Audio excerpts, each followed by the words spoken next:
L'année dernière, nous avons parlé de quelques régènes de légende et d'icônes du football. Cette saison, de nouveaux régènes sont apparus et nous allons en parler. Quand vous regardez ces nouvelles stars du football moderne, à qui vous font-elles penser? Nous allons le découvrir dans cette vidéo. Voici 10 nouveaux régènes qui émergent cette saison. Nous allons commencer avec Ryan Gravenberch. C'est un régène de Sergio Busquets. Cela se voyait moins quand il jouait plus haut, mais après qu'Arne Slot l'a repositionné en meneur de jeu en retrait, ses ressemblances avec Sergio Busquets sont devenues évidentes. Grand, un M90 milieu défensif technique, excellent passeur et à l'aise dans les petits espaces.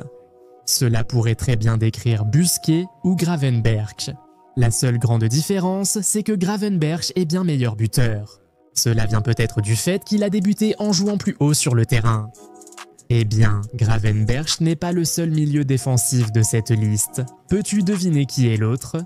Commente ta réponse et découvre vite si tu as raison. Pendant que tu y es, si tu n'es pas encore abonné à la chaîne, fais-le tout de suite pour ne jamais manquer notre contenu incroyable.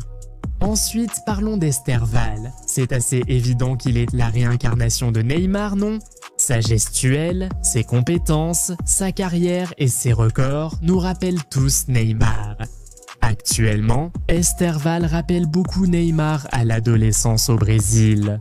Un gars mince avec une coiffure stylée et des pieds ultra rapides. On ne dit pas qu'Esterval est aussi talentueux que Neymar, mais en regardant ce joueur de Chelsea, on remarque clairement des éclairs de Neymar dans son jeu.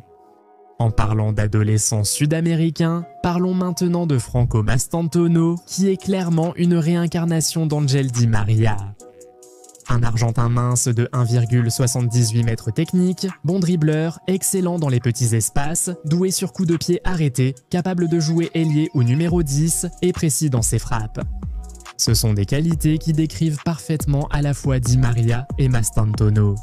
On ne peut pas dire qu'on ne voit pas les similitudes. Maintenant qu'ils ont tous le Real Madrid sur leur curriculum vitae, les similitudes sautent aux yeux.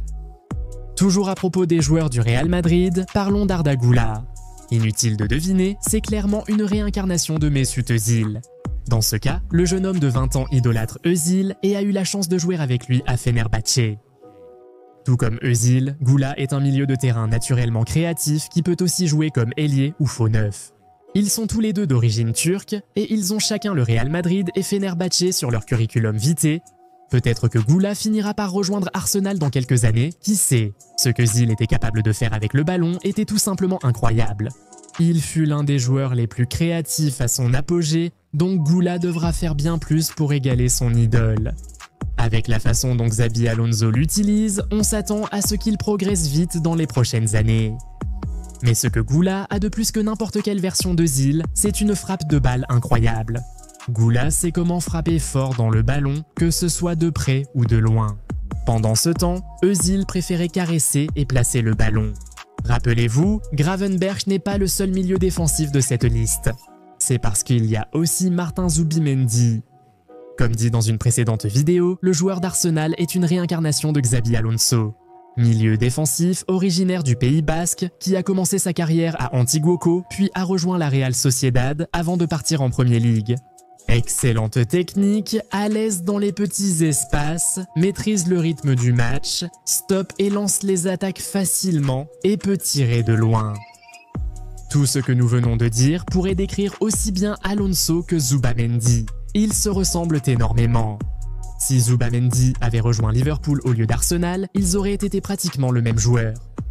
En parlant de Liverpool, Florian Wirtz est une réincarnation de Philippe Coutinho. On parle de joueurs dont les compétences donnent envie de les utiliser à différents postes sur le terrain, mais en réalité, ce ne sont que des milieux offensifs et rien de plus. Excellents en tant que milieux offensifs, moyens partout ailleurs. Leur façon de dribbler, de porter le ballon et même de tirer est tellement similaire. Ils sont tous deux bons sur coups francs et créatifs.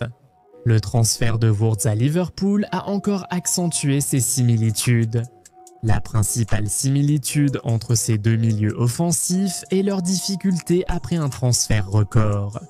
Mais, eh bien, Wirtz a encore le temps de changer cette histoire. Espérons qu'il y parvienne. Mais Hugo Ekotike n'a clairement pas eu besoin de temps après son transfert coûteux. Avec lui, il est évident qu'il incarne une réincarnation de Thierry Henry.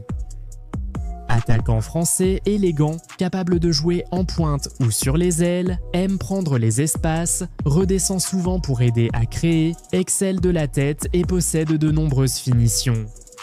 Cela pourrait très bien décrire Henry ou Ekitike. Henry était plus rapide, plus technique et meilleur dribbleur, donc globalement meilleur. Mais tu mentirais en disant ne pas voir un peu d'Henry en Ekitike. Et maintenant, c'est un peu fou qu'après qu'Henry ait donné ses meilleures années à Arsenal et soit devenu une icône du football là-bas, ce soit Liverpool qui est aujourd'hui les deux plus grands héritiers d'Henry de cette génération, avec Hugo Ekitike et Alexandre Isak. Imagine juste l'un de ces attaquants portant le numéro 14 à Arsenal, ça aurait été trop iconique. En parlant d'attaquant, parlons maintenant de Nick Woltemade. Est-ce qu'on a vraiment besoin de le dire? Un attaquant de Premier League d'1m98 avec une excellente technique, un super jeu en remise et évidemment une supériorité aérienne, bien sûr que c'est un héritier de Peter Crouch. Ce n'est pas souvent qu'on voit un attaquant aussi grand qui peut encore dribbler et s'en sortir dans les petits espaces, donc quand tu en trouves un, il va forcément te rappeler le seul autre que tu connais. Et bon, sachant que Crouch a joué pour environ 9 clubs différents de Premier League dans sa carrière, qui sait, Woltemade pourrait finir par jouer pour l'un des anciens clubs de Crouch avant la retraite. Woltemade à Tottenham dans quelques années, qui refuserait, peut-être les supporters de Newcastle. Bref, celle-ci n'est pas très populaire, mais écoutez-nous bien, Nico Paz est une réincarnation de Javier Pastor. Si vous avez vu Pastor et regardé Paz, vous serez sûrement d'accord avec nous. Un milieu offensif argentin de plus d'hommes. 1m80 mince, doté d'une incroyable flexibilité, d'une technique remarquable, d'un contrôle précis, d'une grande vision, créativité et d'un bon sens du but. Tout cela décrit parfaitement à la fois Nico Paz et Javier Pastor. Nico Paz a évidemment encore beaucoup de chemin à parcourir, mais il a brillamment commencé sa carrière, apprenant auprès de l'un des meilleurs milieux de terrain de l'histoire, et nous croyons fermement qu'il a tout ce qu'il faut pour finir par surpasser El Flaco.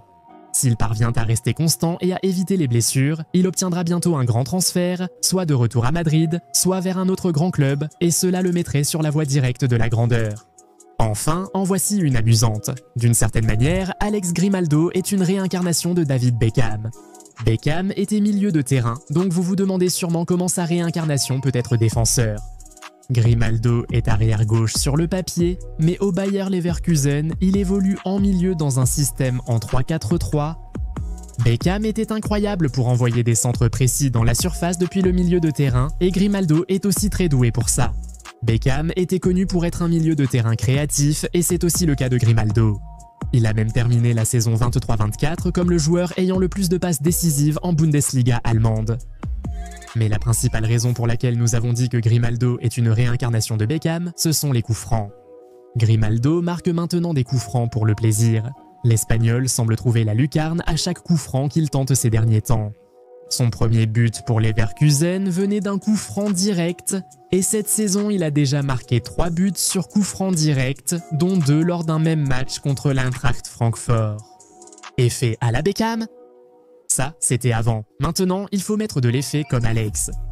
D'autres régènes sont-ils récemment apparus? Indiquez leur nom en commentaire.